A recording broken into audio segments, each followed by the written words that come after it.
दोस्तों, आज की लड़ाई सुजाता की है, जिसने अपने ससुराल में एक ऐसी लड़ाई लड़ी जो सिर्फ रसोई या टिफिन तक सीमित नहीं थी, बल्कि आत्मसम्मान और गृहस्थी के सिद्धांतों पर टिकी थी।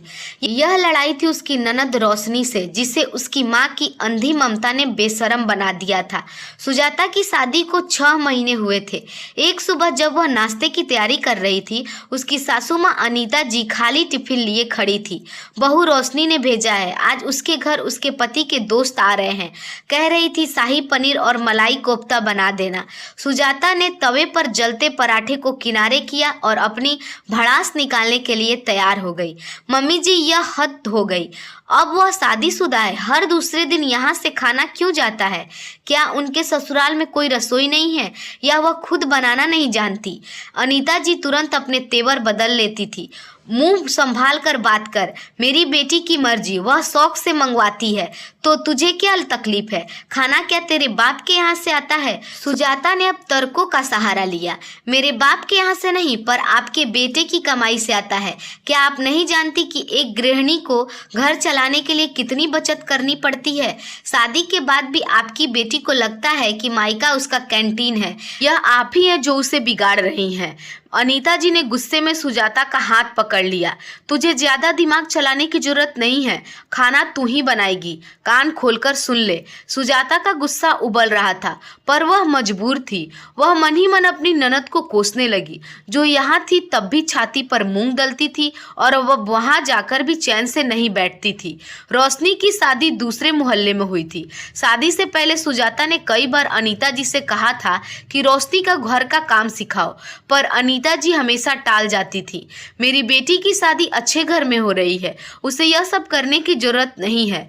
अब नतीजा यह था कि रोशनी छोटी छोटी बात पर मायके आ जाती थी। एक बार वह 3 दिन के लिए घर आकर बैठ गई। सुजाता ने कहा, इतनी पास की ससुराल में भला कोई इतने दिन के लिए आता है? जाकर अपने घर संभालो। रोशनी ने सुजाता को घूर कर देखा। तुम्हारे मायके दूरी का हिसाब तुम रखो, आराम तो अपने घर आकर ही मिलता है। तुम्हें क्या पता ससुराल में कितना काम करना पड़ता है? सुजाता की आंखें जल उठी। अच्छा, जैसे मैं तो ससुराल में रहती ही नहीं। जितना काम तुम लोगों ने मुझसे करवाया है, उतना तो शायद तुम्हें कभी करना ही नहीं पड़ेगा, क्योंकि तुम इतनी मुंहफट जो हो। सुजाता की बात सुनकर रोशनी रोने लगी और सास से शिकायत की। हमेशा की तरह अनीता जी ने सुजाता पर हाथ उठाया और उसके बाल खींच लिए। बहू, कान खोलकर सुन ले, मेरी बेटी को यहाँ आने से कोई नहीं रोक सकता। यह मायका है और तू इसकी नौकरानी है। सुजाता दर्द से बिलबिला उठी, पर उसकी आवाज दब कर रह गई। एक दिन दोपहर में रोशनी रोते हुए घर आई। मम्मी, मैं उस घर में नहीं रहूंगी, मेरी सास ने मुझसे बदतमीजी की है। अनीता जी ने पूछा, अरे क्या हुआ मेरी बेटी को? दामाद जी और तेरी सास तो इतने अच्छे हैं। रोशनी चिल्लाई, अब आप भी उन लोगों की तरफदारी करेंगी? आप सबको लड़की ही हमेशा क्यों गलत नजर आती हैं? सुजाता ने तुरंत ताना मारा। यह सवाल तो मुझे भी पूछना था, और जवाब तुम ही दे सकती हो कि आखिर शादी के बाद लड़की की गलती क्यों नजर नहीं आती? रोशनी गुस्से से दहाड़ उठी। तुम तो अपना मुंह बंद ही रखो। तुम्हें मेरे जैसी घटिया ससुराल नहीं मिली है, जहां हर चीज के लिए लाले पड़े हैं।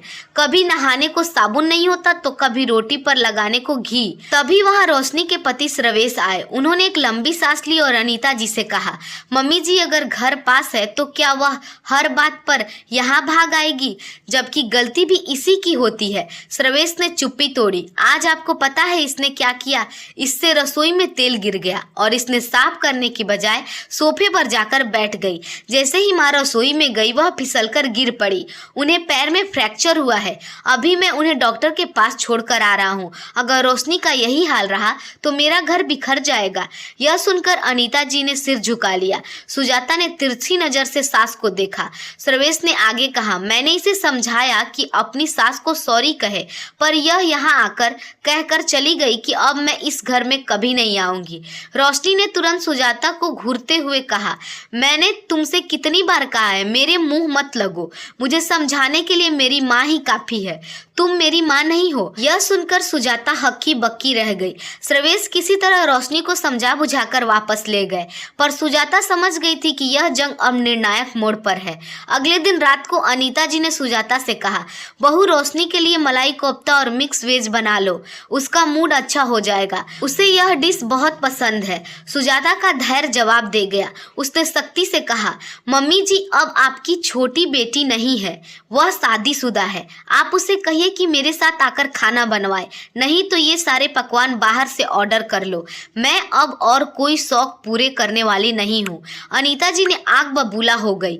बहू तू बहुत बोल रही है, मेरी बेटी यहीं रहेगी, कहीं नहीं जाएगी। सुजाता जी ने पलट कर कहा, अरे नहीं जाती तो ना जाए, मगर अब मैं इसके नखरे नहीं उठाने वाली हूँ। आपकी बेटी बिगड़ चुकी है और अब बात मेरे बस से बाहर हो चुकी है। इतना कहकर सुजाता सीधे रोशनी के कमरे में गई, जिसने दोबारा मायके आकर टीवी लगा लिया था। सुजाता ने टीवी का कनेक्शन काट दिया। रोशनी चिल्लाई, यह क्या कर रही हो? सुजाता भाभी। सुजाता ने उसकी आंखों में आंखें डालकर जोर से कहा, होश में रहो रोशनी, यह सिर्फ तुम्हारा मायके है, तुम्हारा असली घर तुम्हारा ससुराल है। मुझ पर हुक्म चलाने की कोशिश अब मत करना।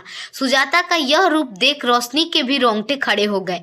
सुजाता ने उसके पुराने कपड़े कमरे से निकाल कर बाहर रख दिए और कहा, ये पुराने कपड़े मुझे यहाँ नजर नहीं आने चाहिए। रोशनी का खून खौल उठा और उसने दहाड़ कर कहा, मुंह बंद करो सुजाता भाभी, बहुत हो गया, मैं अब यहाँ नहीं रुकने वाली। सुजाता ने तपाक से कहा, हाँ तो कौन रोक रहा है तुम्हें? आपको जब देखो तब यहीं पड़ी रहती हो, जाकर अपना घर संभालो। पड़ोस में शादी हो गई इसका मतलब यह नहीं कि मुंह उठाकर चली आओ। रोशनी ने अपनी माँ से कहा, देख रही हो माँ, भाभी की जुबान कितनी लंबी हो गई है, आप कुछ कहती क्यों नहीं? सुजाता जोर से बोली, अरे क्या कहेंगी, आज कोई बोलकर भी दिखाए मेरे सामने। इन्होंने सिर पर चढ़ाया है ना आपको, आज मैं ही सिर से उतारूंगी। सुजाता यह कहकर ननद की ओर बढ़ी, पर उसकी तरफ न जाकर उसके ठीक पीछे खड़े सर्वेश का हाथ पकड़ा और उन्हें आगे खड़ा कर दिया।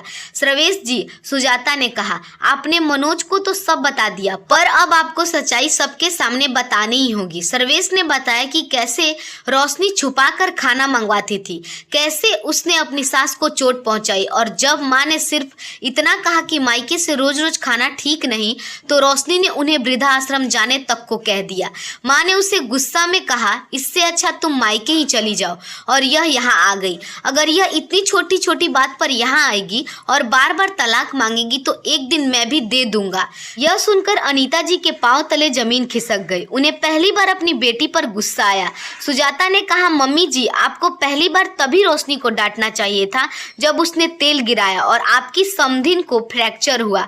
आपने तब नहीं कहा, इसलिए रोशनी सिर पर चढ़ गई। अगर रोशनी को तलाक हुआ तो इसमें आपका भी हाथ होगा। अनीता जी के होश उड़ गए। उन्होंने तुरंत रोशनी के गाल पर जोरदार थप्पड़ मारा। खबरदार जो तुमने दामाद जी से बदतमीजी की। अपने भाभी को देखो कितने अच्छे से घर संभालती है, तुम्हारे सारे नखरे इसने उठाए, पर तुम हमेशा इससे बदतमीजी करती रही। अगर तुम आज ससुराल वापस नहीं गई तो मैं भूल जाऊंगी कि तुम मेरी बेटी हो। रोशनी को न चाहते हुए भी सर्वेश के साथ जाना पड़ा। आज उसे पहली बार एहसास हुआ कि जिस माँ की ममता के दम पर वह ससुराल में लड़ती रही, जब वह उससे छीन गई तो अब उसे अपने घर की जिम्मेदारी उठानी ही पड़ेगी। दोस्तों, आशा करती हूँ यह कहानी आपको पसंद आई होगी। सुजाता का अपनी गृहस्थी और सम्मान बचाने का यह प्रयास आपको कैसा लगा? अपनी राय कमेंट में जरूर दें और चैनल को सब्सक्राइब जरूर करें। धन्यवाद।